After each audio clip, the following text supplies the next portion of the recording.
देखा जाए तो इतने समय इंडिया में सब शिक्षा की बात कर रहे हैं, महंगाई की बात कर रहे हैं, बेरोजगारी की बात कर रहे हैं। नॉर्मली ये सारे टॉपिक हैं जो कि लोगों को दिखते हैं कि भाई इस पे उठाओ, चर्चा उठाओ, और इलेक्शंस के पहले मेनली ये सारी बात आती है। इलेक्शंस खत्म हो गए, सब खत्म हो गया, ठंडा पड़ जाता है। जैसे कि बात बोली आपने बेरोजगार वगैरह की, मेनली हमें लगता है कि कहीं ना कहीं इसमें मेन रिजर्वेशन का भी एक कहीं ना कहीं रोल होता है। कि बहुत से लोग होते हैं कि आप बात करो स्किल्स की, उसके बाद आप बात करो कि बेरोजगारी मिल रही है, एजुकेशन नहीं है प्रॉपर। सो कुछ लोगों को ये भी होता है ना कि आरक्षण की वजह से भी लोग जो उस मुकाम में पहुंचना चाहते हैं या जा सकते थे, बट वो आरक्षण की वजह से पीछे रह जाते हैं। और हम ये नहीं कह रहे हैं कि जो यूथ है उस सबको ही गवर्नमेंट जॉब मिलेगी, क्योंकि कुछ प्राइवेट सेक्टर में भी जा सकते हैं, कुछ खुद के स्किल बेस में भी काम कर सकते हैं। तो इट डजेंट मैटर कि आप गवर्नमेंट ही जॉब के लिए करना है। तो जो इंडिया में है ना, ऐसा सीन है कि जो बच्चे हैं वो ज्यादातर पीछे भागते किसके हैं, गवर्नमेंट जॉब के लिए। लोग ये भूल जाते हैं कि आप खुद का भी कुछ शुरू कर सकते हो, आपकी खुद की भी कुछ स्किल्स हैं। आजकल देखा जाए तो जो हम 21st सेंचुरी में रह रहे हैं, तो इस हिसाब से डिजिटल मीडिया हो चुका है। लोग खुद के व्लॉगिंग शुरू कर रहे हैं, व्लॉग से खुद का बिजनेस शुरू कर रहे हैं, लोग वर्क फ्रॉम होम कर रहे हैं। तो ये सब चीजों को लोग साइड कर देते हैं। बस मेनली इनका ये लग रहा है कि सरकार बेरोजगार रख रही है, हमें वो नौकरियां नहीं दे रही है। आप खुद का कुछ शुरू करो, अगर आपके पास कुछ स्किल्स है तो आप खुद भी वही ट्रेडिशनल सोच के हिसाब से बंधे। एक वो ट्रेडिशनल सोच है ना कि बस एक हमको सरकार आके जॉब देगी। आपके अंदर अगर खुद की स्किल्स हैं तो आई गेस हमें नहीं लगता कि हमें किसी की बैठे रहना पड़ेगा डिपेंडेंट होके कि भाई हमको आएगा देगा तभी हम करेंगे। ऐसा हमें नहीं लगता। अगर हमारे अंदर स्किल्स होंगी, हमें लगता है कि हम खुद का कुछ स्टार्टअप कर सकते हैं, तो हम खुद ही शुरू हो जाएंगे। हमें जरूरत नहीं पड़ेगी किसी गवर्नमेंट जॉब की। किसी की जरूरत उनको है जो लेकिन उसमें चुनौती है ना कि कुछ स्टार्टअप करने के लिए, कुछ करने के लिए, उसके लिए आपको पैसे भी चाहिए, थोड़े संसाधन भी चाहिए। हालांकि सरकार बहुत सारे दावे कर रही है, बहुत सारी योजनाएं हैं, तो आपको लगता है कि वो फ्रूटफुल हो सकती हैं, ऐसी बात नहीं। जैसे कि आपने बताया कि गवर्नमेंट बहुत सी स्किल्स भी निकाल रही है कि आप खुद के स्टार्टअप शुरू करो, आप खुद का नया बिजनेस स्टार्ट करो। जैसे आपने बोला कि सरकार ने कहा है कि यूथ को नौकरी देने वाला बनो, ना कि नौकरी के लिए पीछे भागने वाले बनो। तो अगर ऐसे गवर्नमेंट स्किल्स निकाल चाह रही है, स्कीम्स वगैरह निकालना, तो बहुत से ऐसे यूथ होंगे जो उनके पास खुद का आइडियाज वगैरह होंगे, तो लोग जाएंगे। ऐसे बहुत से रियलिटी शोज भी आते हैं जिसमें देखते हैं कि यूथ ही काफी नया नया आइडियाज लेके जाते हैं। तो यूथ के पास आइडियाज हैं, यूथ के पास बहुत कुछ है, बट वो चाहते नहीं है दिखाना, वो कुछ करना नहीं चाहते, तो उसमें हम कुछ कह नहीं सकते हैं। ये अहम बात है, क्योंकि रास्ते तो बहुत सारे हैं। अगर एक रास्ता बंद दिख रहा है तो दूसरे रास्ते पर आगे बढ़ सकते हैं। हाँ, चुनौतियां जरूर हैं और कई दावे भी हैं, कई वादे भी हैं कि उन चुनौतियों को पार पाने के लिए हम उनके साथ, या चाहे लोन की सुविधा हो या तमाम संसाधनों की, वो भी प्रोवाइड कराते हैं। आपका नाम? वैष्णवी जोशी। वैष्णवी, क्या है इश्यूज? आपने इनको सुना, सबको सुना आपने, मुझे आप बताइए आप कैसे देखती है पहले तो जो समझ मेनली ज्यादातर लोगों का इशू यही रहता है कि युवाओं को सरकारी नौकरी नहीं मिल रही है, शिक्षा नहीं मिल रहा है, रोजगार बढ़ रहा है और महंगाई आ रही है। बहुत सारी चीजें हैं जो नहीं मिल पा रही है, और सरकार भी दावे करती है कि नहीं, धीरे धीरे हम ये सब ठीक करेंगे, ये करेंगे, वो करेंगे।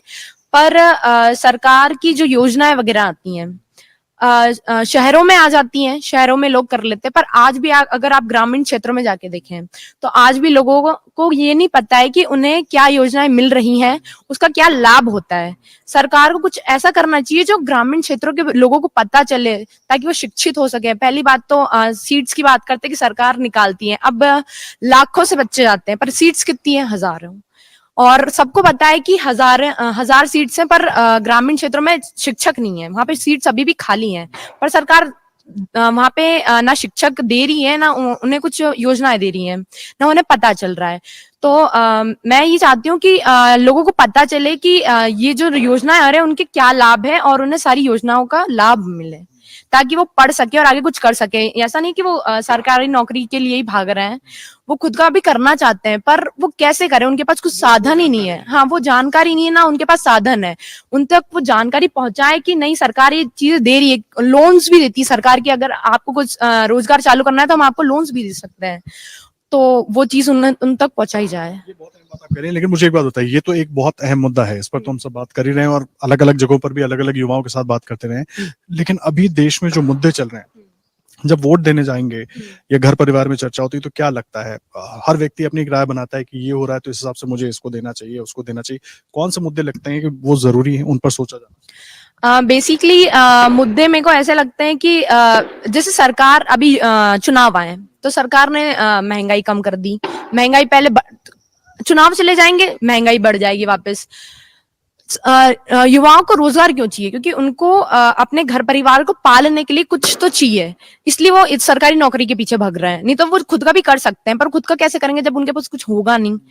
तो सरकार को ऐसा करना चाहिए कि वो बोल रही है तो उस पर काम करना चाहिए। वो बोलती है कि हम महंगाई नहीं बढ़ाएंगे, हम ये चीज करते रहेंगे और भी सरकारी नौकरी निकालेंगे, और आधे तो बच्चे इसमें ही रह जाते हैं, कोटे में रह जाते हैं। जैसे हम जनरल्स में आते हैं तो हमें अच्छे मार्क्स आते हैं, पर हमें फिर भी अच्छी संस्था या विश्वविद्यालय या विद्यालय नहीं मिल पाते हैं, क्योंकि हम जनरल्स में आते हैं और हमसे कम कैटेगरी ST SC वालों को कम मार्क्स में मिल जाते हैं। तो उससे भी कुछ युवाएं पीछे हट जाते हैं कि कुछ होने वाला तो है नहीं, तो फिर देने से क्या ही मतलब। बड़ा इशू है रिजर्वेशन का। तो आप लोगों को लगता है रिजर्वेशन जो है वो इकोनॉमिक लेवल पे होना चाहिए, आर्थिक आधार पर होना चाहिए, बजाय इसके लेवल पे होना चाहिए, मतलब शिक्षा के आधार पर लोगों को सारी चीजें मिलना चाहिए। अब ऐसा क्या हो कि वो ST SC वाले हैं, पहले लगा था, हम मानते हैं कि पहले उनके साथ बुरा हुआ था, पर अब तो सबको समान मानो ना। अब तो कोई कुछ किसी का तो बुरा नहीं कर रहा है, अब तो मानो तो हमारे साथ ही बुरा हो रहा है। उनमें भी जो बेटर सिचुएशन में आ गए हैं तो उन फैमिलीज को अभी भी मिल रहा है, तो सबके लिए एक जैसा नियम होना चाहिए।